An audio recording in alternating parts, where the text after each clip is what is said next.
Mazda 6 неодамна е лансирана на европскиот пазар, па дури е пристигната и во Македонија по цена од околу 50.000 евра во изведбата Takumi со долг дострел.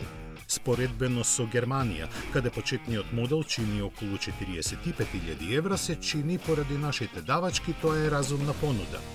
Сепак следи мало изненадување кога ќе ги споредите цените во Кина, каде што се произведува и продава како EZ6 заедно со SUV-то EZ60.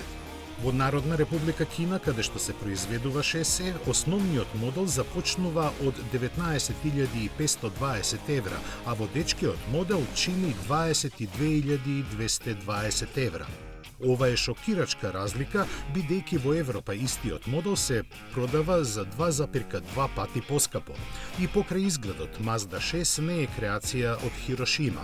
Таа е базирана на Changdang Dipal SL03, исто така познат како L07, делејќи ја својата платформа и голем дел од своето основно инженерство со кинескиот модел.